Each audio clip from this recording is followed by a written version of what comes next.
Alright guys, here's what's going on. Victor was kind enough to button up the top end for me, or for us, over the last few days. So that's all said and done. Quite tedious work. There's a good episode from Hack a Week that you can see for the step-by-step. Don't forget to trust the old assembly lube here. So yeah, it's all good. It's all buttoned up, all torqued down.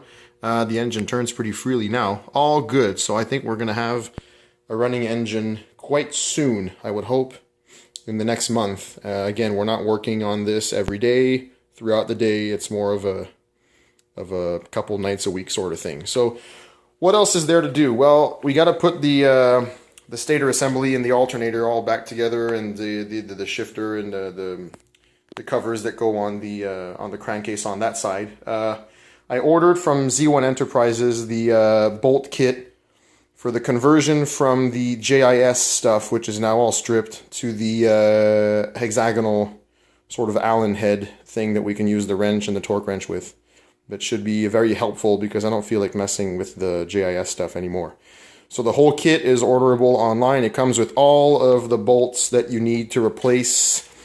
I think there's like 60 odd bolts that you need to replace. All the ones, like you see all these here. Theoretically, we could replace all of these. We left these on because I'm not taking the clutch apart, but we left these on. But you could theoretically replace all the JIS stuff with hex, which we might do at some point, but we'll see. So last time I was here, I started taking the carbs apart because that is the next logical step.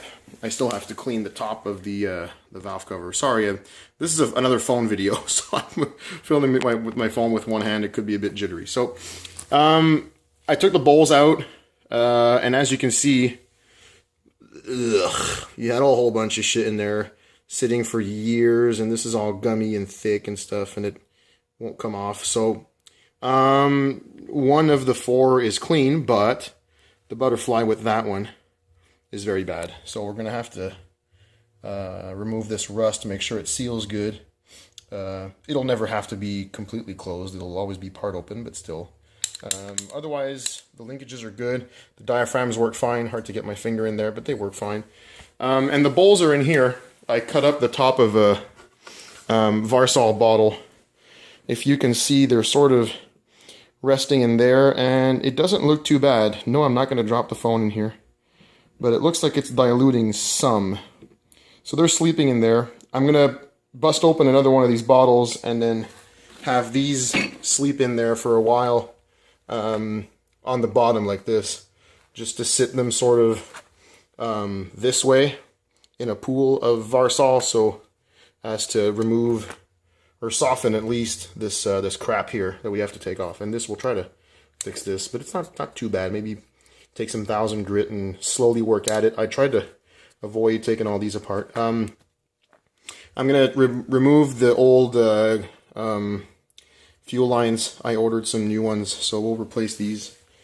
Although you could just cut whatever size you need and just fit them is fine. So that's the next step for today. And then what we got to do is we got to think about putting the engine back in the frame. It's very dark over there, maybe hard for you to see, although my phone is providing some light. As you can see, we painted what was sort of major rust on there, so we removed that and painted it. We had the wiring harness repaired. As you saw in my earlier videos, it was quite bad. If you haven't seen it, go check it out. It was overheating, I think, I don't know, maybe a ground issue or something, but some of the wires got burnt. So we had those replaced, and this might not be the final harness that we use. We might get it custom wired when we all done with bobbing the back of it to make it into more of a racer type look. You know, at least take these off, these back parts off, and just maybe keeping this for the seat cowl and making a sort of cafe seat on the back there. So we'll see. And then we have to clean the engine mount points, which are down here. Clean the inside of those, make sure the rods go in freely on the other side here. And the rods are clean. They're over there, right here. And I know where everything is. It looks like it's pretty destroyed in here, but I know where everything is. Oh yeah, and then I got a trick from Ichiban Moto, who's on YouTube. I've been syncing, just this is a reference, I've been syncing the carb boots in some .3.